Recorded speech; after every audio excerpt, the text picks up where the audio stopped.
আগামী রবিবার ৭ই জুলাই রথযাত্রার দিন ভুলেও মুখে তুলবেন না এই ৫টি খাবার। সারা বছর নানা প্রকার রোগ জ্বালা যন্ত্রণা ও গৃহ অশান্তিতে ভুগবেন। উপার্জনের অর্ধেকের বেশি টাকা চলে যাবে চিকিৎসার পেছনে, তাই আজকেই সাবধান হয়ে যান।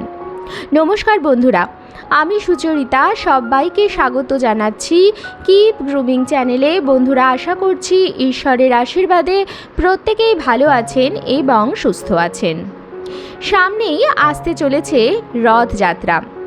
এই বছর রথযাত্রা পড়েছে বাংলার 22শে আষাঢ় 1431, ইংরাজির 7ই জুলাই 2024 রবিবার দিন। সনাতন ধর্মে রথযাত্রার আছে বিশেষ গুরুত্ব। এই বিশেষ দিনে খাদ্য খাবারের বিধি নিষেধগুলি সমস্ত গৃহস্থ মানুষদের মেনে চলা উচিত। এর ফলে সুস্থ শরীর ও নিরোগ দেহ লাভ করা যায়।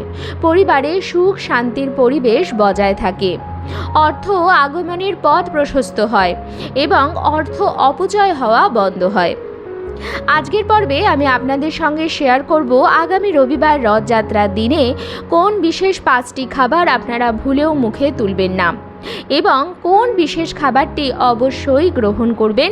এর ফলে প্রভু শ্রী জগন্নাথ দেবের আশীর্বাদ পাবেন, মা লক্ষ্মী ঘরে স্থিত হবে। তাই আমার সকল দর্শক বন্ধুদের অনুরোধ করব যে আজকের এই ভিডিওটি একদমই স্কিপ না করে সম্পূর্ণ দেখবেন। দেখার পর যদি ভালো লাগে তাহলে অবশ্যই কিন্তু একটি লাইক করবেন, কমেন্টসে লিখবেন জয় মা লক্ষ্মীর জয়, জয় প্রভু শ্রী জগন্নাথ দেবের জয়। এবং বন্ধুরা, অবশ্যই ভিডিওটি শেয়ার করবেন আপনাদের নিকট আত্মীয় স্বজন এবং বন্ধু বান্ধবদের সাথে। রথযাত্রার আর বেশি দিন বাকি নেই। ভিডিওটি পেলে প্রত্যেকেই উপকৃত হবেন এবং আপনাকে ধন্যবাদ জানাবেন। চলুন বন্ধুরা, আসা যাক মূল পর্বে। হিন্দু পঞ্জিকা অনুসারে আষাঢ় মাসের শুক্লপক্ষের দ্বিতীয়া তিথিতে পালিত হয় রথযাত্রা। সেই দিন দাদা বলরাম ও বোন সুভদ্রাকে নিয়ে রথে চড়ে মাসি গুন্ডিচার বাড়ি যান প্রভু শ্রী জগন্নাথ দেব। জগন্নাথ দেবের রথযাত্রা উপলক্ষে লক্ষ লক্ষ পুণ্যার্থী পুরী শহরে জড়ো হন। হিন্দু ধর্মে জগন্নাথ, বলরাম ও সুভদ্রার রথযাত্রার বিশেষ মাহাত্ম্য রয়েছে। জগন্নাথ অর্থাৎ জগতের নাথ যিনি। জগন্নাথ দেবকে শ্রী বিষ্ণুর অবতার শ্রীকৃষ্ণের আর এক রূপ বলে মনে করা হয়। স্কন্দ পুরাণ, নারদ পুরাণ, পদ্মা পুরাণ, ব্রহ্ম পুরাণে জগন্নাথ দেবের রথযাত্রার উল্লেখ আছে।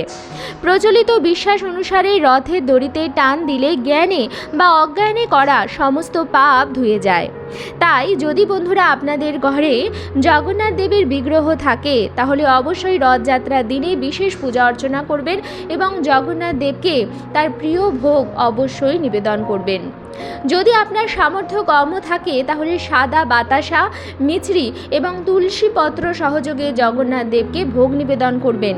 এবং জগন্নাথ দেবের কাঁঠাল অত্যন্ত প্রিয়, তাই রথযাত্রার দিনে জগন্নাথ দেবকে কাঁঠাল ফল নিবেদন করা অত্যন্ত শুভ বলে মনে করা হয় এবং তারপরে আপনারা বাড়ির প্রত্যেকে সেই কাঁঠাল প্রসাদ হিসাবে অবশ্যই গ্রহণ করবেন।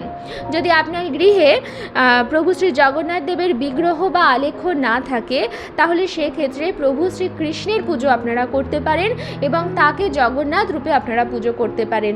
নারায়ণের বিগ্রহ বা পট থাকলে সেক্ষেত্রেও একইভাবে আপনারা ভোগ নিবেদন করবেন এবং একই ভাব নিয়ে পুজো করতে পারেন।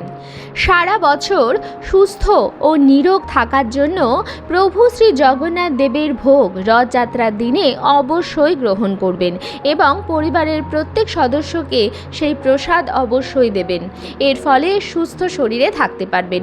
এবং কিছু কিছু খাবার আছে যেগুলি রথযাত্রার দিনে বা উল্টো রথের দিনেও গ্রহণ করা একেবারেই ভালো নয়।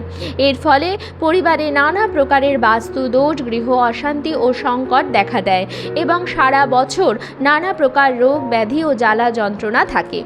প্রথম যে খাবারটি বর্জন করবেন রথযাত্রার দিন সেটি হচ্ছে যে কোনো আমিষ জাতীয় খাবার, যেমন মাছ, মাংস, ডিম, পেঁয়াজ, রসুন ইত্যাদি। রথযাত্রার দিনে বাইরের থেকেও কোনো রকম খাবার খাওয়া বর্জন করবেন। বিশেষ করে রেস্টুরেন্ট থেকে কোনো খাবার অর্ডার করে খাবেন না, কারণ যখন আমরা কোনো খাবার অর্ডার করে খাই তখন আমরা জানি না যে তাতে পেঁয়াজ রসুন দেয়া হয়েছে কি হয়নি। এবং বাড়িতে নিরামিষ আহার গ্রহণ করার চেষ্টা করুন। রথযাত্রা একটি অত্যন্ত পবিত্র দিন। রথযাত্রার দিনে কোনো মঙ্গল কার্য করার জন্য পঞ্জিকা দেখার প্রয়োজন হয় না, এটি এতটাই শুভ দিন। তাই বন্ধুরা, এই বিশেষ দিনে বাড়িতে আপনি যেমন আমিষ জাতীয় কোনো খাবার রান্না করবেন না, নিজে গ্রহণ করবেন না, ঠিক সেরকমভাবে পরিবারের প্রত্যেকেও আমিষ জাতীয় খাওয়া থেকে বিরত রাখুন রথযাত্রার এই একটি দিনে। দ্বিতীয় হচ্ছে তামাক বা নেশা জাতীয় যে কোনো জিনিস। রথযাত্রার দিনটি সনাতন ধর্মাবলম্বীদের কাছে একটি অত্যন্ত পবিত্র দিন, তাই এই দিনের নিয়মবিধিও বিশেষ। এই দিনে কোনো রকম নেশা জাতীয় জিনিস কিন্তু গ্রহণ করা উচিত নয়। সকালবেলা ঘুম থেকে উঠে প্রভু শ্রী জগন্নাথ দেবের নাম স্মরণ করে দিনটি শুরু করা উচিত। যদি সম্ভব হয় পবিত্র নদী বা গঙ্গাতে স্নান করা উচিত, না হলে বাড়িতে সকাল সকাল স্নান সেরে গায়ে মাথায় সর্বত্র গঙ্গা জলে ছিটা দেওয়া উচিত এবং তারপরে প্রভু শ্রী জগন্নাথ দেবের পুজো করা উচিত। যদি বাড়িতে নারায়ণশিলা থাকে বা শ্রীকৃষ্ণের কোনো বিগ্রহ থাকে, সেখানেও আপনারা পুজো করতে পারেন এবং সেই দিনটিতে জগন্নাথ দেবের প্রিয় ভোগ নিবেদন করবেন। ভুলেও কোনো রকম নেশা জাতীয় জিনিস গ্রহণ করবেন না। তৃতীয় যে খাবারটি বর্জন করবেন সেটি হচ্ছে সবুজ বা লাল রঙের শাক। আমরা অনেকেই আছি যারা শাক খেতে পছন্দ করি, কিন্তু রথযাত্রার দিনের শাক খেলে কিন্তু সারা বছর পেটে নানা প্রকার রোগ জ্বালা যন্ত্রণা লেগে থাকে এবং চিকিৎসকের পেছনে প্রচুর অর্থ অপচয় হয়। হজমের নানা প্রকার সমস্যা দেখা দেয়। বিশেষ করে কলমি শাক, লাউ শাক, পুঁই শাক বা যে কোনো লাল রঙের শাক, নোটের শাক, লাল শাক ইত্যাদি শাক জাতীয় জিনিস রথযাত্রার এই একটি দিনে খাবেন না, যদি আপনি সুস্থ শরীর পেতে চান, দীর্ঘ জীবন পেতে চান। রথযাত্রার দিনে ভুলেও মুখে তুলবেন না যে কোনো তেতো রকমের সবজি, যেমন উচ্ছে, করলা, বিশেষ করে নিম পাতা। মনে করা হয় যে জগন্নাথ দেবের বিগ্রহ নিম কাঠ দিয়ে তৈরি, তাই রথযাত্রার দিনে নিম কাঠের কোনো কিছু বা নিম পাতা খাওয়াও কিন্তু অত্যন্ত খারাপ, স্বাস্থ্যের জন্য ক্ষতিকর। এর ফলে সারা বছর নানা প্রকার রোগে ভুগবেন এবং গৃহ অশান্তি লেগে থাকবে। অনেকে মনে করেন যে রথযাত্রা একটি অত্যন্ত পবিত্র দিন, তাই এই দিনে মিষ্টি জাতীয় খাবার গ্রহণ করলে পরিবারের প্রত্যেক সদস্যদের মধ্যে মিষ্টতা বজায় থাকে এবং উল্টোটা হয় যদি তেতো জাতীয় খাবার গ্রহণ করা হয়। যদি এই পবিত্র দিনে মুখ তেতো করা হয় তাহলে সেই তিক্ততার সম্পর্কেও দেখা যায় এবং পরিবারের প্রত্যেক সদস্যদের মধ্যে ঝগড়া, কলহ, অশান্তি, বিবাদ লেগেই থাকে। তাই দেখবেন বন্ধুরা, আমরা যখন রথের মেলায় যাই তখন জিলিপি নিয়ে আসি, কারণ জিলিপি একটি মিষ্টি জাতীয় জিনিস এবং এই দিন আমরা প্রত্যেকেই মিষ্টি জাতীয় জিনিস খেয়ে মুখ মিষ্টি করে থাকি। সবজির মধ্যে ভুলেও রথযাত্রার দিনে খাবেন না পটল। একটি বিশ্বাস অনুসারে মনে করা হয় প্রভু শ্রী জগন্নাথ দেব যখন ধূম জ্বরে পড়েছিলেন তখন তিনি পটলের শয্যা নিয়েছিলেন। তাই রথযাত্রার দিনে পটল খেলে মহা পাপ লাগে এবং এর ফলেও শরীরে নানা প্রকারের রোগ দানা বাঁধে এবং প্রভু শ্রী জগন্নাথ দেব অসন্তুষ্ট হয়। আমরা নিশ্চয়ই চাইব না এমন কোনো কাজ করতে যাতে প্রভু আমাদের ওপর অসন্তুষ্ট হন।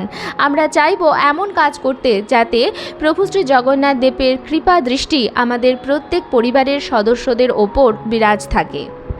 তাই এই পবিত্র দিনে প্রভু শ্রী জগন্নাথ দেবের রথ দর্শন করার সাথে সাথে কিছু কাজ অবশ্যই করবেন যার ফলে পুণ্য অর্জন হয়। মানুষের পাশে দাঁড়াবেন, গরিব মানুষদের খাদ্য এবং অর্থ দিয়ে আপনার সাধ্যমতো সাহায্য করবার চেষ্টা করবেন। বাড়িতে পূজা অবশ্যই করবেন বন্ধুরা। বাড়িতে জগন্নাথ দেবের বিগ্রহ থাকলে তো পুজো করবেনই, যদি বিগ্রহ না থাকে শ্রীকৃষ্ণের পূজা করতে পারেন, তাহলেও সম পরিমাণ ফল পাবেন। তার সাথে সাথে গঙ্গা স্নান করার চেষ্টা করবেন, দান দক্ষিণা করার চেষ্টা করবেন, মন্দির পরিদর্শন করবার চেষ্টা করবেন রথযাত্রার দিনে। যদি আপনি কোনো নতুন কাজ শুরু করতে চান, কোনো শুভ কাজ করতে চান, বাড়িতে কোনো পুজো দিতে চান, তাহলেও রথযাত্রার দিনটি কিন্তু অত্যন্ত শুভ। এর জন্য পঞ্জিকাতে সময় দেখারও প্রয়োজন নেই, যে কোনো সময়ে আপনারা কাজটি করতে পারেন। তবে হ্যাঁ, খাদ্য খাবারের যে বিধি নিষেধগুলি বললাম সেগুলি কিন্তু অবশ্যই পালন করবেন। আর কিছু করতে পারুন বা না পারুন, খাদ্য খাবারের বিধি নিষেধ অবশ্যই পালন করবেন। এর ফলে পরিবারের মঙ্গল হবে, পরিবারের প্রত্যেক সদস্যরা নিরোগ থাকবেন এবং সংসারে শান্তি বজায় থাকবে। আজকের পর্বটি আমি এখানেই শেষ করছি। আশা করছি আজকের ভিডিওটি আপনাদের ভালো লাগলো এবং একটু হলেও উপকারে লাগলো। ভিডিওটি ভালো লাগলে অবশ্যই কিন্তু লাইক, কমেন্টস এবং শেয়ার করবেন বন্ধুরা। আর যদি চ্যানেলে নতুন হন তাহলে অবশ্যই চ্যানেলটিকে সাবস্ক্রাইব করে আমার সাথে থাকবেন। দেখা হবে কিপ গ্রুমিংয়ে নতুন আরও একটি পর্ব নিয়ে। সবাই খুব ভালো থাকবেন, সুস্থ থাকবেন।